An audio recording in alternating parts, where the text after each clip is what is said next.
ಒಂದು ಇಡ್ಲಿ ಪಾರ್ಸಲ್ ಮಾಡಿ. ಸಾಕು ಸಾಕು.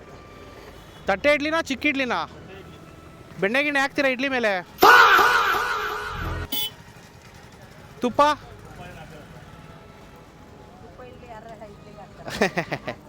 ಅಲ್ಲ ಕೇಳಿದೆ ಹಾಕ್ತಾರ ಅಂತ. ಅದು ತುಪ್ಪ ಹಾಕೊಂಡ್ರೆ ಚೆನ್ನಾಗಿರ್ತೈತೆ. ನಮ್ಮ ಮನೇಲಿ ನಮ್ಮಮ್ಮ ಹಂಗೆ ಹಾಕ್ಕೊಡೋದು. ಅದು ತುಪ್ಪ ತಿಂದು ಬೆಳೆದ್ಬಿಟ್ಟಿದ್ದೀವಲ್ಲ, ಈಗ ಹಂಗೆ ತಿನ್ನೋಕ್ಕಾಗಲ್ಲ,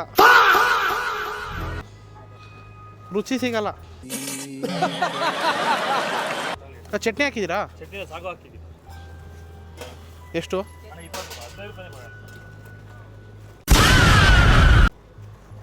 ಬ್ರದರ್ ನಿಮಿಷ ಚೀಲ ಹೇಳಿರಿ ಹೆಂಗೆ ಹೇಳ್ಕಡಿ. ಟೈಮ್ ಎಷ್ಟು ನೋಡಿ ಬ್ರದರ್, ಹಂಗೆ ಟೈಮು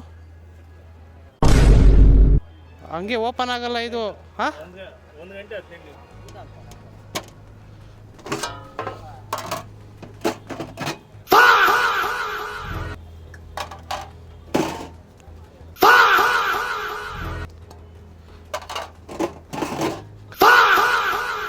ಕಾಸು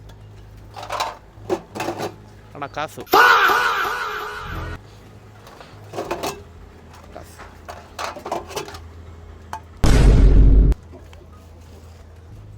ಏನು ತೊಗೊಂಡ್ರಿ ನೀವು? ಆಮೇಲೆ ಅಣ್ಣ ಇವ್ರದ್ದೆಲ್ಲ ಹೇಳ್ಬಿಡಿ ಎಷ್ಟಾಯ್ತು ಅಂತ ಅದೇ ಕೊಟ್ಬಿಡ್ತೀನಿ. ಅಲ್ಲ ಎಲ್ಲ ಅವ್ರದ್ದು ನಾನು ಕೊಟ್ಬಿಡ್ತೀನಿ ಬಿಡಿ ಎಲ್ಲರದ್ದು. ಇಲ್ಲ ಇಲ್ಲ ನಾನು ಕೊಡ್ತೀನಿ, ತಲೆ ಕೆಡ್ಸ್ಕೊಬೇಡಿ, ನಾನು ಕೊಡ್ತೀನಿ. ಯಾಕೆ ಟೆನ್ಷನ್ ಅಂತ ಸರ್? ನಮ್ದು ಇಲ್ಲಿ ಜಡೆ ಮೈಸಂದ್ರ, ಅಲ್ಲಿ ಪ್ರಕಾಶ್ ಅಂತ ಹೇಳ್ಬಿಟ್ಟು ಅವ್ರು ಬೆಳಗ್ಗೆ ಹೊತ್ತು ಮಾತ್ರ ಕಾಣ್ತಾರೆ ಪ್ರಕಾಶವಾಗಿ. ನಮ್ಮ ಮನೇಲಿ ನಮ್ಮ ತಮ್ಮನ ಮಕ್ಕಳು ಬಂದವ್ರೆ, ಕಾಸು ಎಲ್ಲಿಕ್ರು ಬಿಡಲ್ಲ ಕಣಕ. ಅದಕ್ಕೆ ಈ ಥರ ಮಾಡೋದು. ಈಗ ಇಷ್ಟು ಕಾಸನ್ನ ನಾನು ಹಂಗೆ ಜೋಬಲ್ಲಿ ಕಂಡು ತಿರ್ಗಾಡಕ್ಕಾಯ್ತಾ? ಎತ್ಕೊಂಬಿಟ್ರೆ ಯಾರಾದರೂ ಕೊಲೆನೇ ಮಾಡಿಬಿಡ್ತಾರೆ ಕಾಸು ಇಷ್ಟಿದ್ಬಿಟ್ರೆ. ತೊಳಿ ಹಂಗೆ ಅವ್ರು ಇಬ್ರಿಗೆ ಇಟ್ಕೊಳ್ಳಿ. ಇಟ್ಕೋಗ್ರು, ಇಷ್ಟು ಮಾಡೋದು ಅಷ್ಟು ಕೊಡ್ತಾರೆ ಅದ್ರ. ಹಿಂಗೆ ಒಳ್ಳೇದಾಗಲಿ.